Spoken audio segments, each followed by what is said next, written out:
Chapter 2. The Gang Stage a Kidnapping.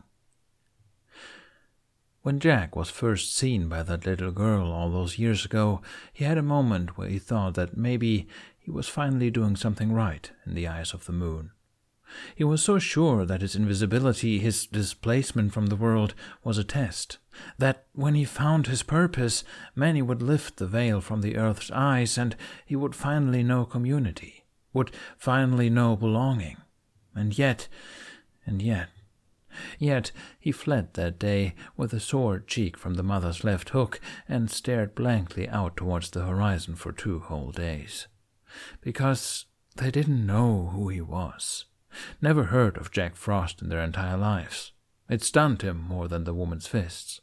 Because for one singular moment, Jack let himself drown in his hope, let himself bask in it, believe in it. He thought he did it. He passed. This was it, all his suffering over. The moon would give him his purpose, his title, and he would then know peace, contentment. He had screamed questions at the moon for 3 whole days after that, until his throat was so hoarse he was hacking up ice water and stale blood for the better part of a month afterwards. He didn't let himself fall into hope like that afterwards. He was elated at being seen, sure, but he didn't let himself fall into the thought that they were seeing him. Once Burke knew his name, knew him, the hole in his chest where something should be still remained empty. Because he still doesn't know. It drives Jack spitting mad some days, because at this point he understands what this all is. He does. It's a puzzle. A riddle, a question for him to solve, and the moon had given him all of the pieces, except one. And now it sits back and chuckles at how Jack struggles to put everything together some 300 years later. Why couldn't Mother Nature have created him, really? Hiccup, bless his soul, continues to tow around the whole subject like he's walking on glass. He doesn't push, doesn't question anything, just listens to Jack when he rants, eyebrows scrunched like he can physically force himself to understand. They did talk about it one night, properly, in the dead dark of the new moon, on the cliff's edge by Jack's shrine, overlooking the dotted firelights of Burke. "Help me understand," Hiccup had said. His words were slow, fading away from each other, like he was whispering at Jack's bedside, trying not to wake him up, gentle.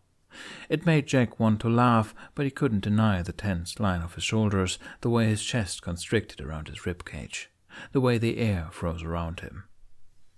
"Help me understand why this is so important to you." Jack had torn his eyes away from Hiccup, staring off at the sea. He bore into the ghost of the dull moon's shadow of the water. He could feel Hiccup's eyes on him, laser-focused. But he doesn't interrupt, doesn't even shift. "Manny doesn't make anything without a reason," Jack whispered. When Jack didn't say more, Hiccup hummed, chewing his lip. Is this part of you being made instead of born?" Jack ducked his head, scraping in a breath. He let himself fall onto Hiccup's shoulder, felt the way he dipped to accommodate Jack, how he pressed his lips against the top of Jack's head. "To be born is like a beginning. A blank slate. Your dad may have wanted you to be chief, but that's not hardwired into you, Hiccup. You were born, and the rest is up to you." Jack gulps, curling in a bit. There's something built into me. I was made for something. And no matter where I go, what I do, no matter how happy or sad I may be, there's this hole inside sometimes. And I don't know how to fill it, Jack whispered. He chuckled, the sound falling flat, hands gripping his pant legs. And no matter what I do, Manny won't give me that last piece. He's my creator, and yet he won't tell me why. Hiccup hummed. Jack could feel him shift around a bit. "Well," Hiccup started, hesitant. "He sounds like an asshole." Jack stiffened, then barked out a surprised laugh. He shoved Hiccup a bit, who chuckled as Jack leaned back to look at him properly. "That's your answer?" Jack cackled. "It's true," Hiccup said, throwing up his hands. "I think I can't really, fully understand something like that," he continued, sobering. "But if he won't give you anything, then why play his games?" Jack flopped down onto the ground, groaning. "Because he's the only one who can give me answers, Hick. He has power over me. I can feel it." Hiccup shrugged, joining him on the ground. Jack glanced at Hiccup, narrowing his eyes. "You worship a deity who doesn't even know what they're the deity of. You know that, right? You don't wonder at all?" Hiccup's mouth scrunched, eyebrows furrowing together. He sat up and leaned over Jack on an elbow.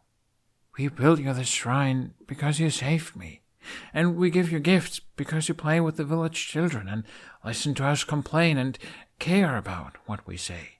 That's not something from pre-design. Manny had nothing to do with it. All the things you've done for Berg were choices. Your choices. We don't wonder what you're the deity of because you're our deity. My deity. That's enough." Jack's chest ached. He felt a snowstorm swirling and twittering the light under his skin, hoarfrost blossoming against his cheekbones. "Your deity, huh?" he had whispered, hands snaking out to play with a strand of hair. Hiccup had gently taken Jack's hand, bringing it to his lips in the ghost of a kiss. And Jack, in that moment, felt whole. And yet, he still stares into reflections and sees someone with brown hair just out of reach. Still feels whispers of things, images flashing through his head. And yet, swirling in that snowstorm over the high step, Jack feels that last puzzle piece slipping like water through his fingers. Jack doesn't end up returning to the edge until the sun is already on its steady climb into the sky that next day. He tumbles towards the training yard where everyone is already packing up the saddlebags for the trip. He shakes himself into his human form, stumbling over towards Hiccup, apologies already halfway out of his mouth. Before he can say anything, though, Toothless pins him with a glare before sweeping Jack's legs with his tail. Jack goes sprawling with a squawk. He pops right back up again, patting down the dust from his cloak. I know, I'm sorry," he says to Toothless.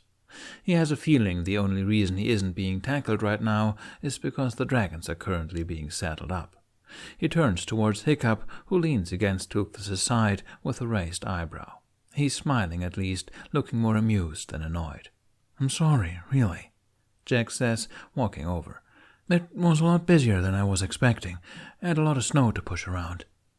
And he had a breakdown over seeing his face in reflection, but Jack decides to keep a lid on that for the time being. Hiccup narrows his eyes, and Jack shrinks in a bit on himself.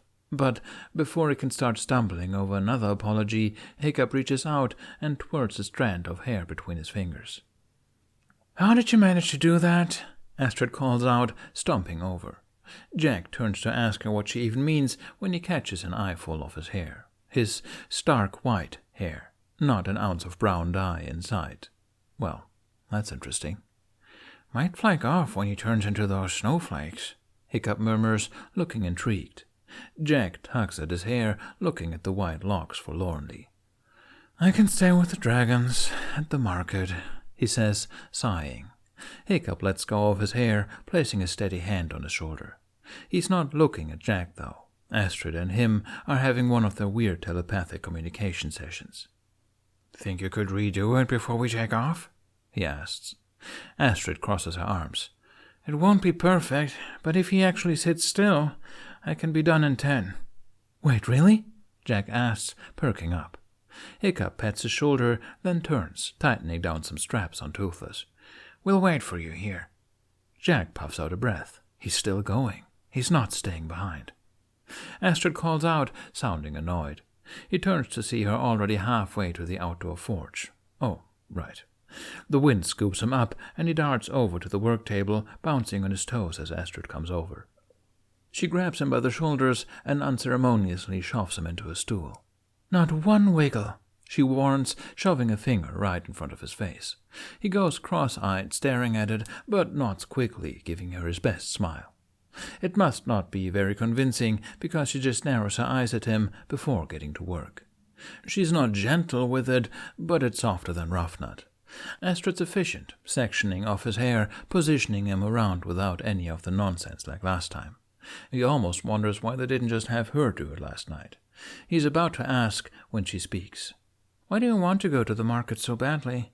She asks, voice all business. Well, almost all business. He can hear a curious tilt at the end, softening the edges. Jack starts to shrug, but stops when Astrid smacks him. He pushes all the nervous energy out through his hands, fingers frosting over his staff as he fiddles with it, smoothing over the whorls and twisting it in his arms. He takes a moment, biting his lip. He trails off. Astrid pauses for a second. He can see her tense, feel her about to say something, but then she hesitantly continues dyeing his hair, staying silent. He looks at his staff, eyebrows pinching. He feels almost embarrassed admitting this. "It may not be a big deal to you guys, but I've never really been to one before. I've seen them," he rushes to add before Astrid can say anything. "I've walked around them before, I just never... Yeah, it just looks like fun, I guess. I don't know." Astrid's quiet, wiping some dye along his eyebrows.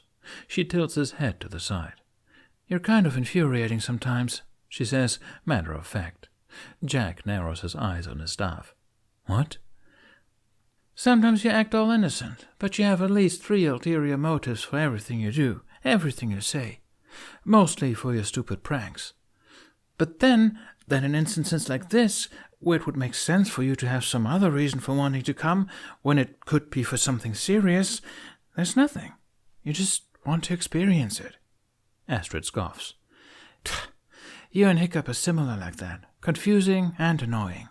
Jack chuckles, a little half-hearted. "Annoying is a common adjective associated with me." Astrid huffs. Jack worries his staff, biting his lip. "Are you okay with me and Hiccup?" Astrid puts the dye down and gives him a confused look. "What?" Jack's not proud to say that he begins to flounder a bit. "I mean, I'm not really human, you know? And not everyone liked me much at first, and now I'm dating your friend, and..." He trails off, wincing. Astrid actually barks a laugh, which causes Jack to jump. He jerks his head up to see a wide smile on her face. "Are you kidding me?" she says. "I won so much money off of you two. I'm getting a whole new armor set this market trip." "What?" Jack says. Astrid rolls her eyes and holds out her hand. He hesitates a moment before taking it. She pulls him to his feet, shaking out his hair with the other hand. "You make him happy, and you're tolerable to be around. You're okay," she says. Jack beams, his whole face lighting up. A few snowflakes shiver in delight, falling into Astrid's hair. She snorts, punching him in the shoulder. "Come on, weirdo. Everyone's waiting by now." Jack skips into a step beside her, grin turning impish. "You like me?" "Shut up." "Yes, ma'am." They make it to the markets by mid-morning, landing a little ways away in the woods. Jack settles down to see Hiccup pulling out an oversized hood and some old boots. Ah, right. Jack sighs, gazing down at his feet, blue ribbon with long silver serpentine dragons billowing along the wrap winding around his ankle. He reluctantly stuffs his feet into the boots, shrugging on the hood. He then looks at his staff, worrying his lip. Hiccup gives him a reassuring smile, knocking their shoulders together. "Don't worry," he says. "Toothless will take good care of it." Jack nods. He walks over to Toothless, staff clutched tight in his hands. Toothless is unusually compliant as he ties it down tight next to the saddlebags. He feels a part of himself staying with the staff as he pulls away. It's like he's suddenly given more weight, something solid and restricting settling into his form. He steps back until he's face to face with Toothless. Jack takes a deep breath. "Keep a close eye on it, okay?" he says, voice a bit weaker than he wants it to be. Toothless gives him a draconic smile, leaning forward to snuffle against his head. Jack giggles, hands coming up to hold him under the chin. While Toothless leans back, Jack presses their foreheads together. He looks right into those eyes and knows then that Toothless understands. He smiles. "Thanks," he whispers. He can feel Toothless rumble a reply before pulling away. He turns to see the rest of the gang waiting. Hiccup is watching him with such a warm expression that Jack can feel hoarfrost begin to sprout over his cheeks. He walks over, leaning against Hiccup's side. "All right, I'm ready," he says. He snakes one of his hands out and holds onto Hiccup's shirt as the man starts talking. "Okay, we all know the plan. Rough, tough, you're with Loud. Astrid's with Legs, and I'm with Jack. Make sure to keep an eye out and send someone the moment you see him." Snotlout huffs, crossing his arms. "Oh yeah, stick me with the twins and pair yourself with your boyfriend. Real fair. Are you seeing this, Hookfang?" He turns towards Hookfang, who huffs a breath, smoke pooling from his nostrils before curling around a tree, yawning out a spurt of fire. Hiccup raises an eyebrow. "All right then, I'll go with the twins. Snotlout, you're with Jack. Happy?" Snotlout blinks, dropping his arms. "Wait, what?" Hiccup turns towards Jack. "You okay with that?" he asks. Jack shrugs, turning to Snotlout with a smirk. "That works for me," he chirps. "Oh, yeah, works for me too. Yeah, totally," Snotlout stumbles. Hiccup rolls his eyes. He gives the hand Jack has on his shirt a squeeze before slipping away, everyone starting their walk over towards the market square. Jack is already wide-eyed by the time they make it to the tree line. Everyone disperses easily into the scattered crowds, hoods drawn up. Snotlout starts to follow, stepping easily into one of the main streets before turning towards Jack with an impatiently raised eyebrow. Jack blinks, then stumbles forward, jittery. It takes a prod from the wind for him to remember to even pull the hood over his head. He slowly starts walking, head whipping around to look at all the different stalls, the wind scrambling to stop his hood from blowing off. He barely remembers to sidestep before someone plows straight into him. The person, big-boned and scarred, gives him a nasty glare before continuing on his way. Jack's practically wiggling. "You'll warn me if I lose control, right?" he asks. The wind swirls under his ear in reply, a soft nuzzle before it twirls around the different stands. "Dude, can it with the talking to yourself. Let's go," Snotlout grumbles before stalking off. Jack skips after him, turning in circles to take everything in. There's just so much. Jack hadn't lied. He has been to many markets before, some nearly the size of this entire island. But it's different now, being part of one instead of just an observer. People are looking at him, and not in the way they usually do. Not with a wide-eyed, God-fearing look. No, they glance his way, then continue about the business, like he's just another face in the crowd. Vendors selling suspicious racks of furs yell out to him to try their cuts of meat. He nods to everyone he passes, grinning like a loon. "Hello, hello, how are you? Hello?" He chirps to each person he passes by. And they hear him, and look at him like he's crazy, like he's a crazy person. "Dude," Snotlout hisses, sliding up next to him. "Stop greeting everyone you see. This isn't exactly a public marketplace. You don't do introductions." Jack straightens, going to grip his staff. His hands close around air, and he pulls them back to clutch at his shirt, thumbs rubbing against the cloth. Yeah, sorry, just, excited," he mumbles. He doesn't lose this smile, though. They gravitate towards some jewelry booth, sporting all sorts of small knickknacks that has the wind nearly salivating. Jack half expects Snotlout to gripe about his browsing, but for all the sharp remarks he's been making, Snotlout nearly skips into the booth beside him, beelining for some clothing towards the back. Ah, a fellow shopper, it seems. He thumbs over some small beads, cocking his head thoughtfully.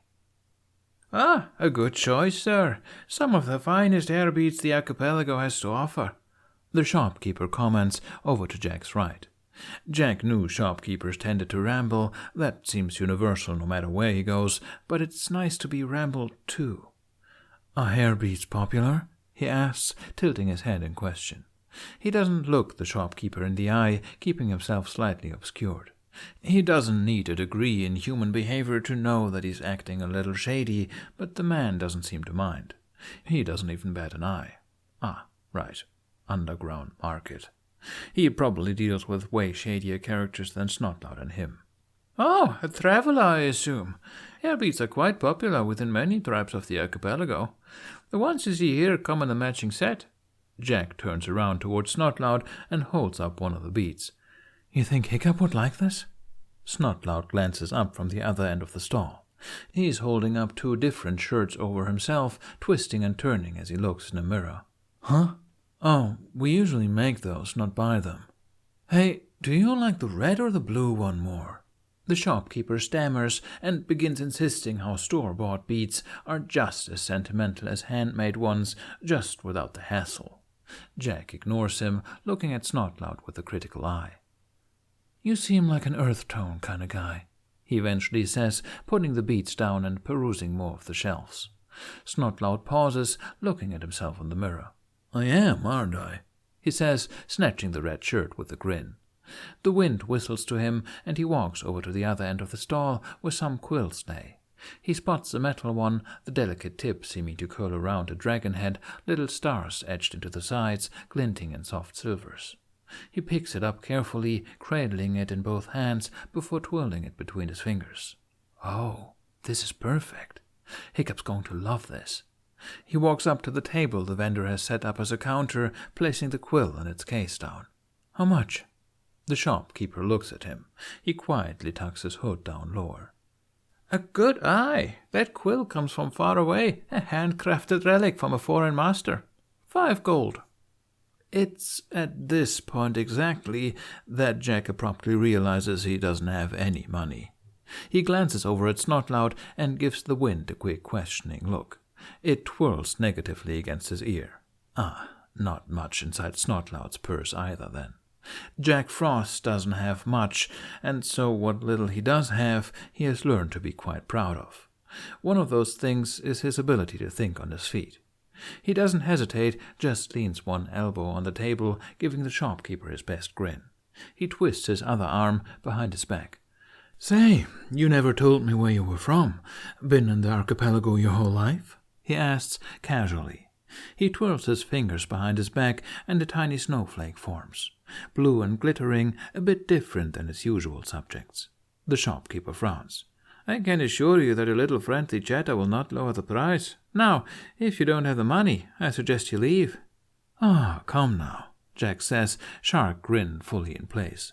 He flicks his finger. I think you need to learn how to have a bit more fun. The snowflake lands on the shopkeeper's nose in a burst of crystal powder, dissolving into the skin.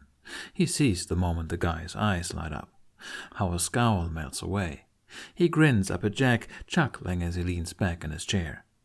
Have I been in the archipelago my whole life? Well, lad, have I got a story for you? As he and the shopkeeper start to dig into a friendly discussion of his past, Jack looks over and sees Snotlout staring at him with wide eyes, mouth agape. He ends up getting the quill for free and an open invitation to come by again for a cup of tea. He waits outside for Snotlout, who rushes over to him the moment he's finished buying his shirt. What on Thor was that? He hisses, nearly tripping over himself as they begin to walk. Jack looks over, grinning sharply. Whatever do you mean? He asks, blinking his eyes innocently. Snotlout looks properly perturbed as he bites out, voice breaking, You hypnotized him. Could you do that the whole time? Jack rolls his eyes, going back to looking at the different shop stands. I didn't hypnotize him. I call them fun flakes. They just make people happier, that's all. What in Odin's beard is that supposed to mean? Snotlout whispers furiously. Jack frowns. Exactly what I said. It just makes people happier, more willing to have a bit of fun. Have you done that on any of us before? Jack stops, spinning on Snotlout. And why would I do that? He asks sharply. Snotlout throws his hands in the air. I don't know. It's a little weird that this is the first time I'm hearing about this. Jack grumbles, starting to walk again. Maybe I should do it on you guys. You need to loosen up more, Snotty. You can't just go around throwing magic at everyone. Snotlout growls out, eyes darting from side to side. Jack turns his head over towards Snotlout, bending himself just a bit past what he knows is normal.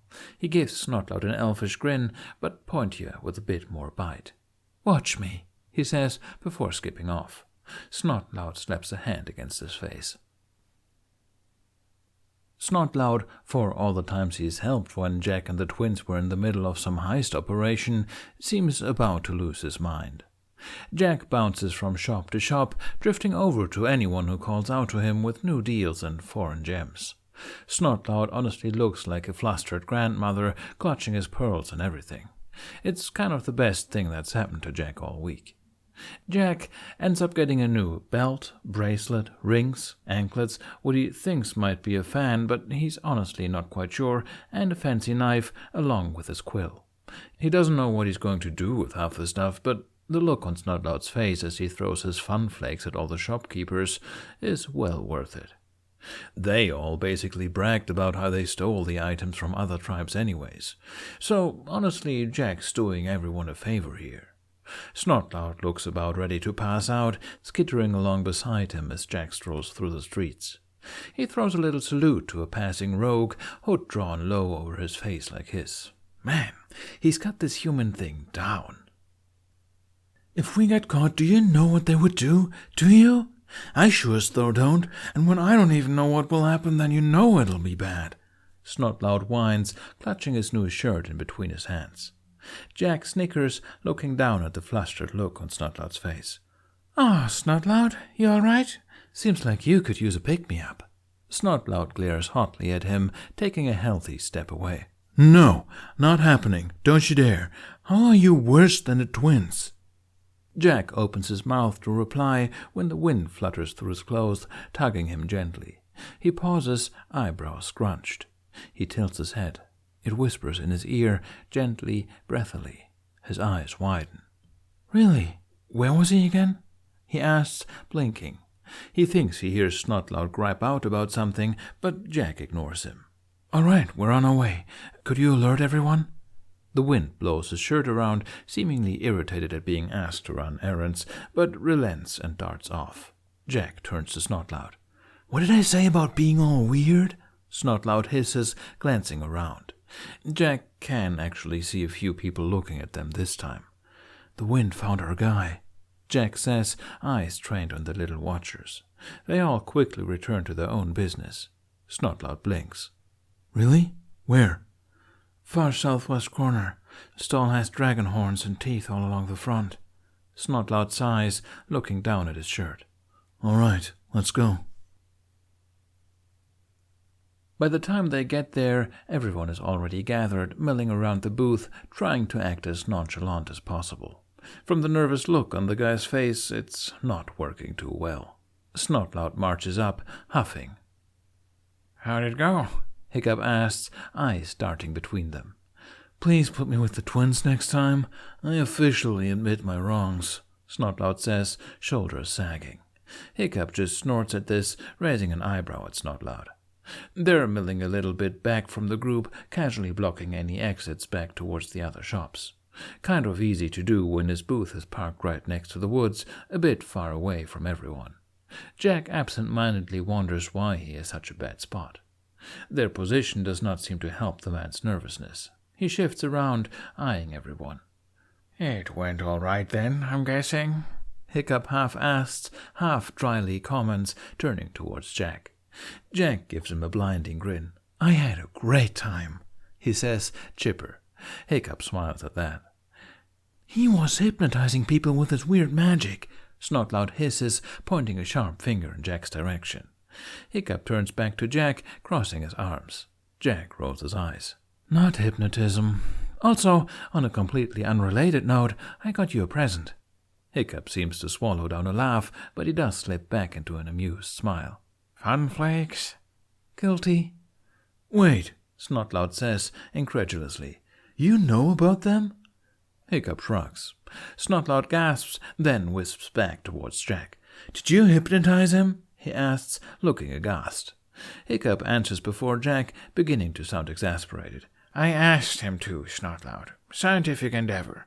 And it honestly isn't hypnotism. Snotlout raises an eyebrow at Hiccup, looking more and more intrigued. What did it feel like? Hiccup keeps his face blank. Fun, he answers, voice giving nothing away. Snotlout quickly throws up his hands before stomping towards the booth. And then Jack gets to see the glorious aftermath. Hiccup's face slowly morphs into a little self-satisfied grin, a mixture of amusement and mischievousness that normally doesn't make itself known. Jack's in love with a lot of things about Hiccup, and that is definitely on the list. Hiccup turns to him, shaking his head. Did you really have to traumatize him that bad? He asks. Jack hops over and leans against his side, bumping their shoulders. He makes it so easy, though, Jack responds, pouting. Hiccup chuckles, quiet and low. Fair enough. He looks back over at the booth. Jack sees him catch Astrid's eye before nodding once. Then, before Jack knows what's happened, she jumps the man and knocks him out cold. Well, that's certainly one way to do things. They end up dragging the man deep into the woods, back by where they hid the dragons. Toothless darts up to Hiccup, murmuring a greeting, giving Jack a small bunt with his head. Jack scratches his scales, smiling. "Kept an eye on it?" he asks, looking over Toothless's back to the staff still tied down. Toothless gives him a deadpan look, which is pretty impressive coming from a dragon. Jack idly wonders what he's learned from Hiccup and what he already knew. He chuckles at the stare, scratching under Toothless's chin. "What am I saying? Of course you did. Couldn't have asked for a better dragon for the job." Toothless perks up at that, sniffing as he lifts his head regally, closing his eyes. Jack snorts as he unties his staff. The moment it's back in his hands, he can feel the sharpness of the wind again, each individual breeze flowing through him. His magic twirls around, whole again, puffs of ice splintering off his skin. He takes a steadying breath, and his shoulders finally relax fully. He joins the rest of the gang. Astrid gives him a look as he walks up to them. "Does your hair just naturally repel dye? Is that it?" she says, dryly. Jack tugs on his hair, looking at the white locks in question. He flicks his wrist, and an ice mirror freezes on a nearby tree trunk. He twists his head, peering at himself. Well, there's still some brown at the roots, but even those are slowly solidifying and flaking right off. "I think I keep accidentally freezing it off," he says, turning to Astrid with a shrug. Hiccup looks over their way, face looking properly intrigued. Jack can see how his hands twitch for his notebook, and he stifles a laugh. Astrid rolls her eyes before walking over towards Fishlegs. Fishlegs has apparently hauled a chair from the man's stand with them, and they proceed to tie him up with enough efficiency that Jack begins to question how many times they've kidnapped and interrogated random people.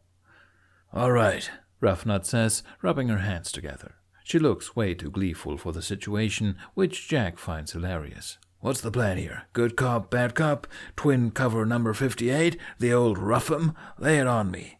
Toughnut strokes his chin, hand trailing like he has a long beard. "I think we should go for Yogsfest 68. I can go get the axe." Jack turns to him, eyes glimmering. "What's Yogsfest 68? he asks, practically vibrating. The twins both light up at the question, rubbing their hands together. Hiccup quickly steps in before Toughnut can answer. "Nope, we're not doing any of that," he says. "We're just going to talk to him." Jack takes a look at the man.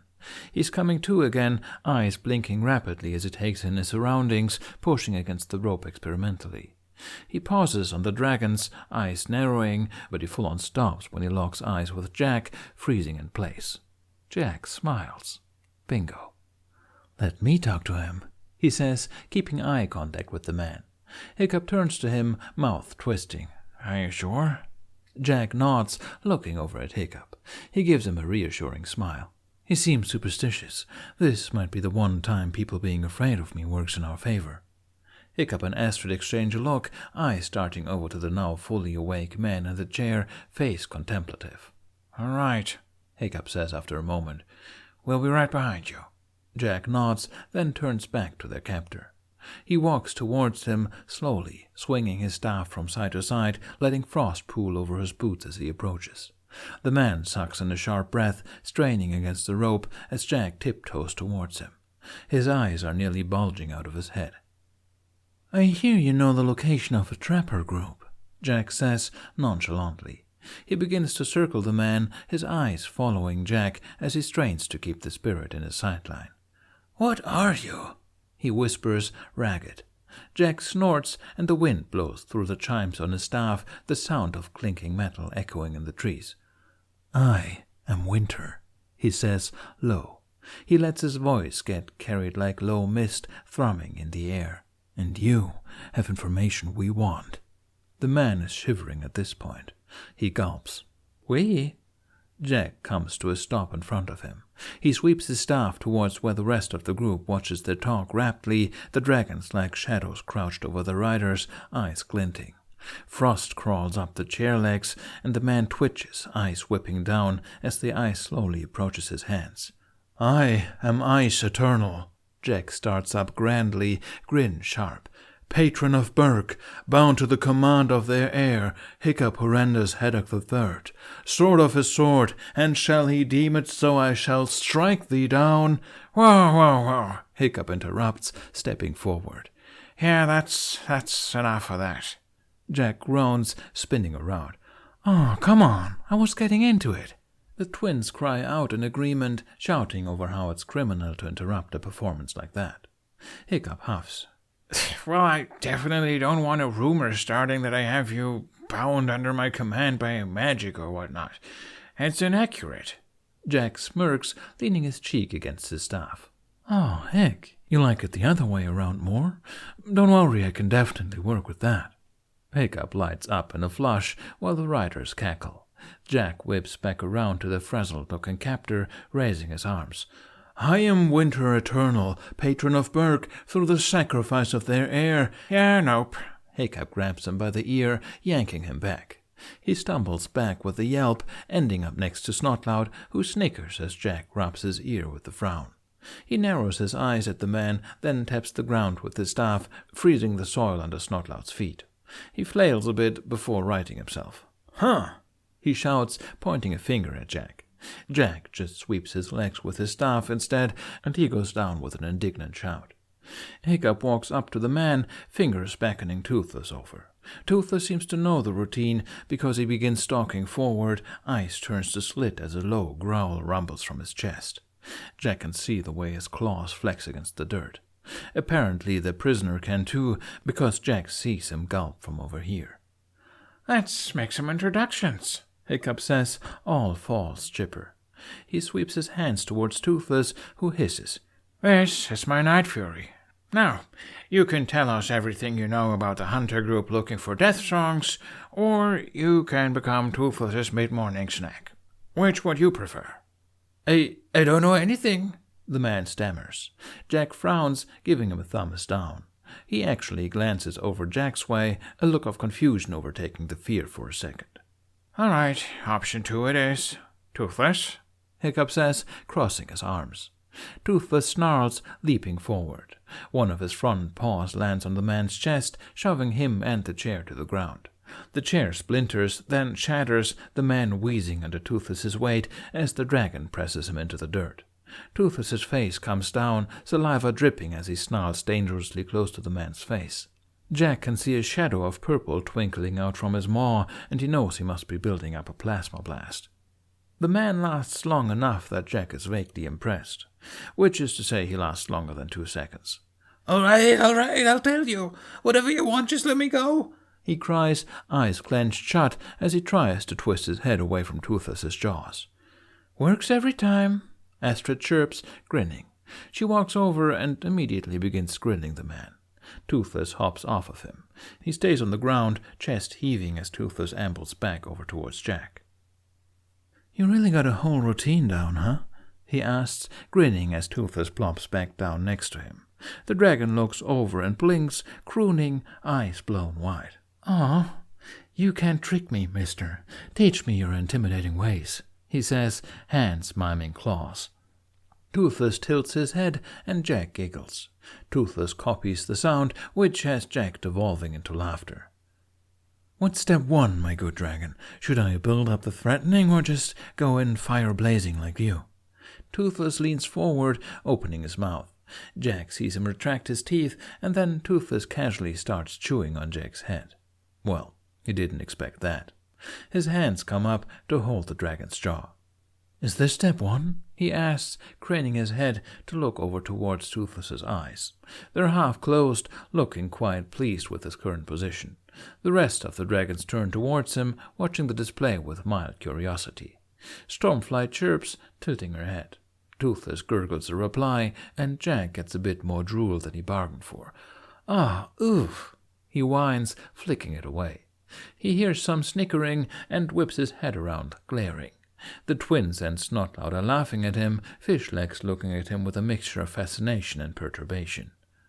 All right, we got the information Hiccup starts, cutting himself off when he turns around and sees Toothless and Jack. Hiccup, Jack calls, shaking Toothless's head around. Your dragon's gone feral. Help! Hiccup rolls his eyes with a smile. Jack can see Astrid have a little laugh from where she's knocking the prisoner out again. We have a location, Hiccup says. Everyone steps forward, circling up. Jack dissolves his head into snowflakes, and Toothless abruptly crunches down on a mound of snow, jaws closing over where Jack's head was. Fishlegs actually shrieks at that. Toothless quickly joins him, jumping away with a jolt. Jack dissolves the rest of his body, shaking the drool away from a very unhappy breeze from the wind before reforming. Toothless bounds up to him in a frenzy, sniffing his head and neck like mad, worried eyes looking over him. Jack just laughs, poking the dragon nose. When Toothless realizes he's all right, his face screws up into a pout, turning his back on Jack with a huff. He snickers as he turns back towards the group, joining in the circle. Everyone but Hiccup watches him with disturbed faces. Hiccup just looks impatient. Jack shrugs off the borrowed cloak, kicking off his boots. All right, where are we at? He asks, tucking his staff into his armpits as he plants his hands on his hips. Astrid shakes herself out of her stupor, face all business. They apparently have a processing yard over on a crescent-shaped island to the east. We cross-referenced this drawing with Hiccup's map and think we have a specific location. He said their shipments to him haven't been consistent. Hiccup jumps in, eyebrows furrowed. I think they still haven't streamlined their business yet. I don't know what that means for the Deathsongs, but I think we still have time to stop them before they get a solid foothold down. We'll scout out their place today, see if they have Deathsongs, what they're using them for, and their weak points. Then we'll make a plan for taking them down. And then the plan will fail and we'll blow everything up, Tough Nut says, grinning as he taps his fist against his palm. Or the plan is to blow everything up and it goes perfectly, Rough Nut chimes in. Or take both of your heads and knock them together until you shut up, Astrid growls, reaching for her axe. Should we split up once we get there? Fishlegs asks. Hiccup pulls out his map, circling an island in charcoal. We'll figure that out once we get there. Everyone ready?